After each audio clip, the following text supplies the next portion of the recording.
Before the Great Wall rose, before the first emperor ruled, there was an older world, fractured, untamed, and searching for order.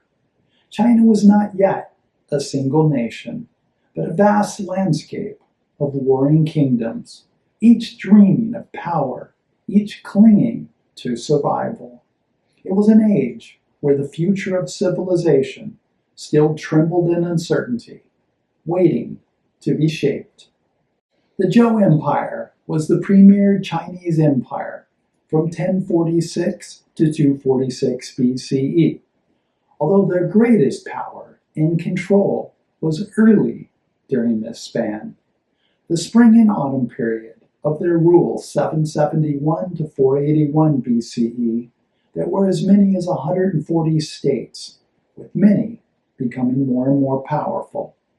The Warring States era of 475 to 221 BCE saw a total of 7 states in constant warfare.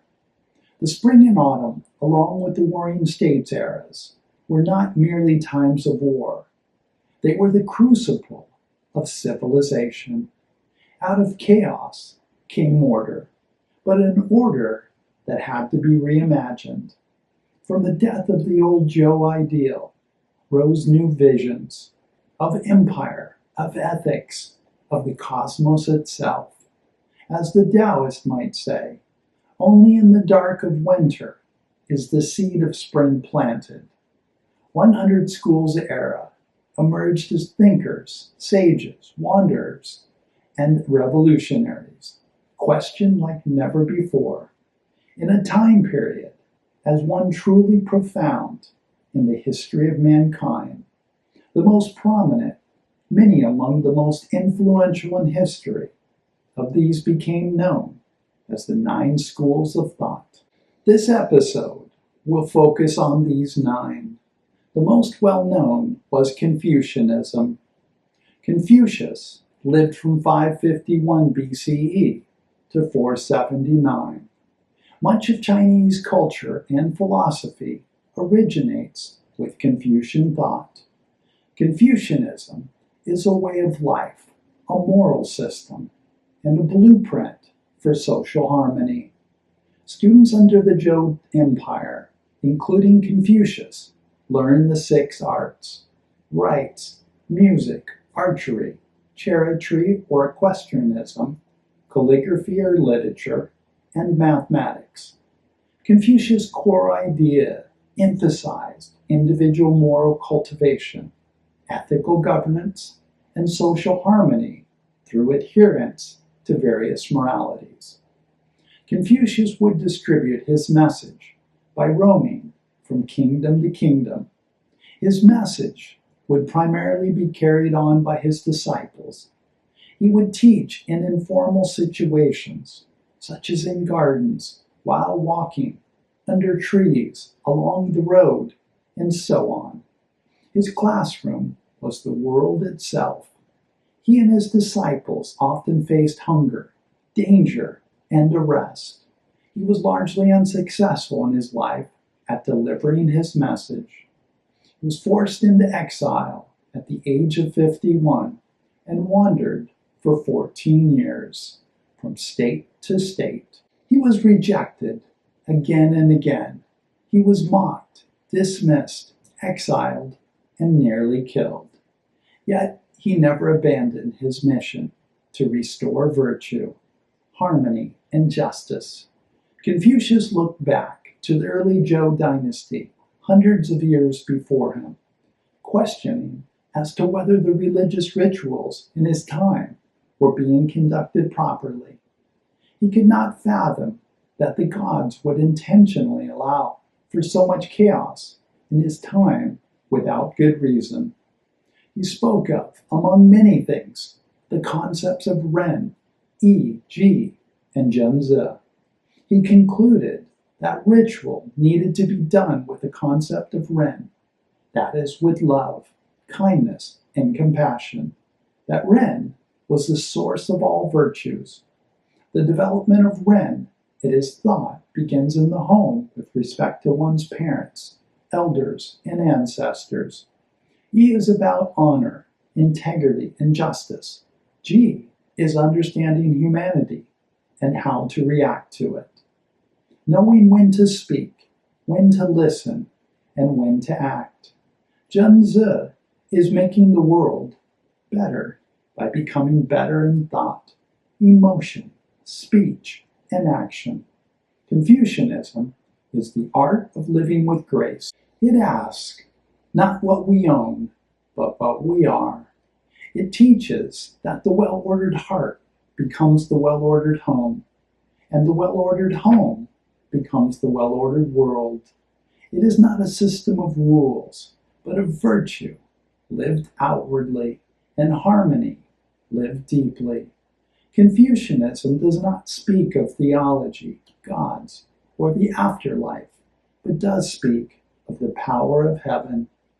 Ancestors are seen as the links between the living and heaven. Confucius did not teach meditation, but believed in reflection, inner stillness, and self-cultivation. Some 1,000 years later, Confucian thought would develop into Neo-Confucianism during the Song and Ming dynasties, in which time meditation became a part of Confucian thought. Some of his quotes include, "The superior man constantly examines himself. A man who moves mountains begins with carrying away small stones. To study and not think is a waste. To think and not study is dangerous. Education breeds confidence. Confidence breeds hope. Hope breeds peace. He who conquers himself is the mightiest warrior. Silence is a true friend who never betrays. In a country well governed, poverty is something to be ashamed of. In a country poorly governed, wealth is something to be ashamed of. The man who asks a question is a fool for a minute. The man who does not is a fool for life."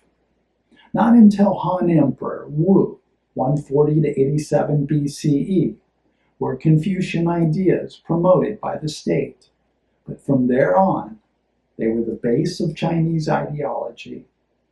This was more than 350 years after Confucius' death. Laozi is thought to have been born in the 6th century BCE, considered the founder of Daoism, in writing the Tao Te Ching, the fundamental text of Daoism. The Tao is believed to be the natural way of the universe. Living in alignment with the Tao is about a mindset that mirrors the interconnected flow of the natural world.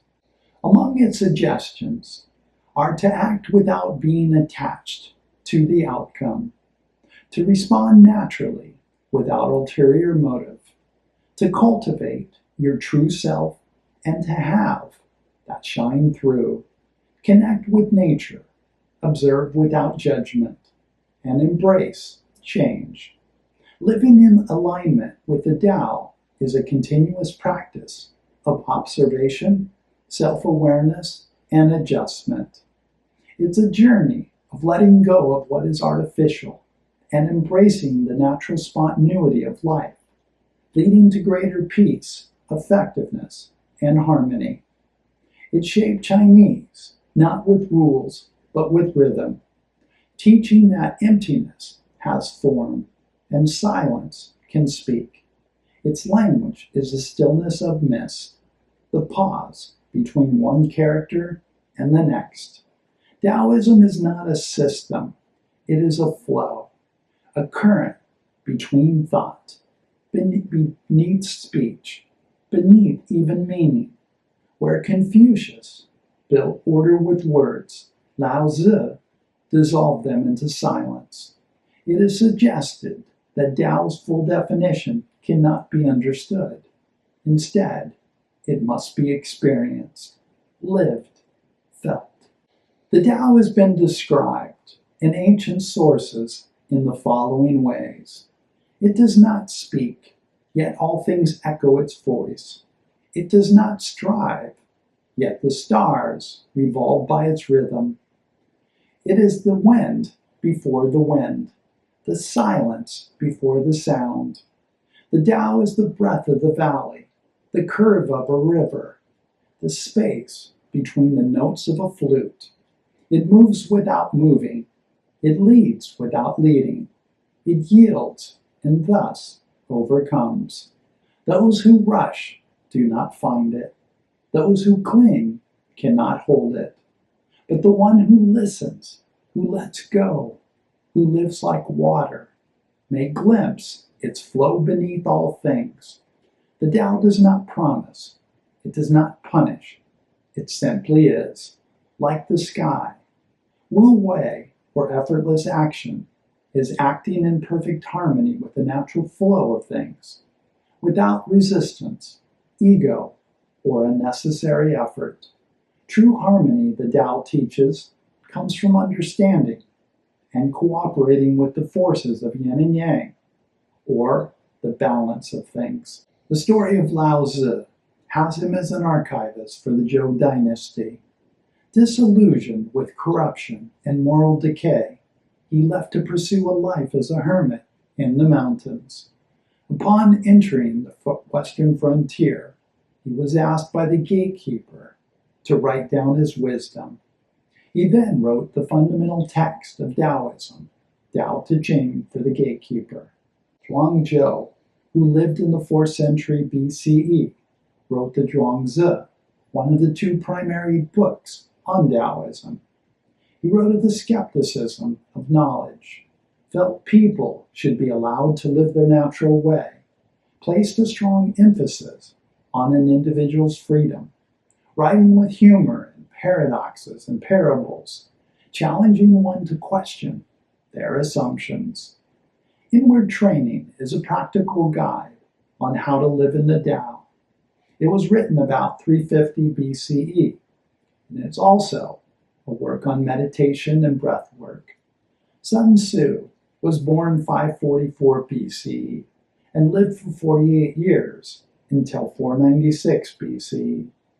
He has greatly influenced military strategy throughout the world and even Western thought in business. He is often quoted to this day, even in the West. It is his work, Art of War, that has famously come down to us. One of his famous quotes is, "The supreme art of war is to subdue the enemy without fighting."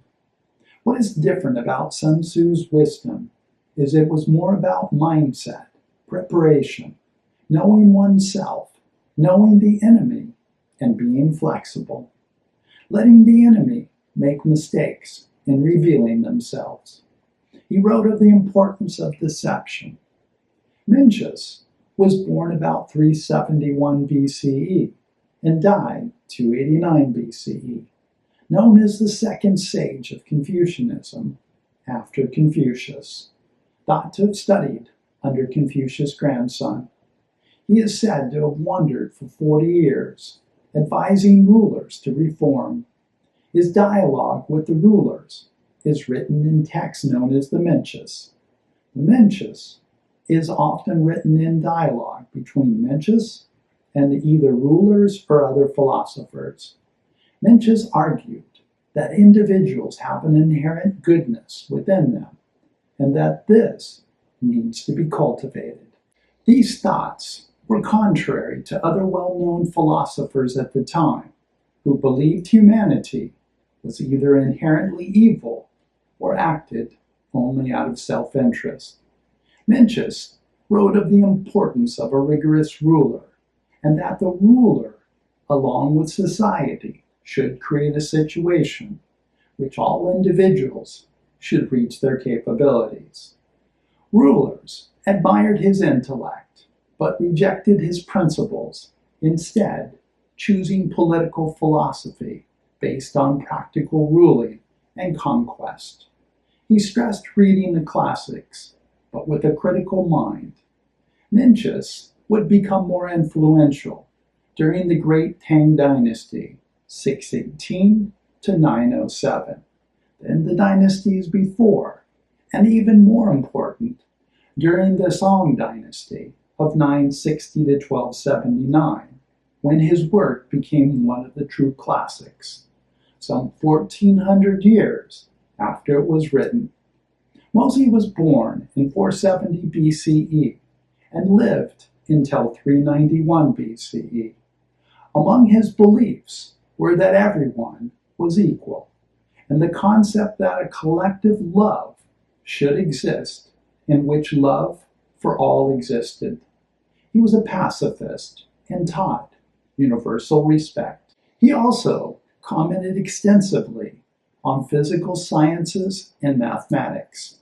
Many of these theories were similar to those of the ancient Greeks. Mozi created some of these at the same time as the Greeks, but for the most part, several decades before them. This includes ideas of Plato, Democritus, Euclid, and others. His followers would form Mohism, one of the four main philosophies of the Warring States period. While Confucius spoke of the importance of ability in governing, Mozi argued it should be the only factor. Mozi's ideas of this were later absorbed into China's ideas of meritocracy. Throughout China's history, civil service exams often existed, requiring specific knowledge of political science and, at the times, ethics to become a government worker. Mozi would walk great distances over days to persuade leaders from invading each other. He would commonly point out the flaws in a leader's strategies and convince the leader that they could not win. Several invasions did not happen because of this. He was an expert in fortifying cities, believed hard ethical work and effort were some of the keys to life. This opposed Confucian ideas of fatalism, or that our lives are ruled by destiny or heaven's mandate. Mozi was the world's first known philosopher to develop the ideas of consequentialism, or that our actions should be evaluated by the consequences they have on others.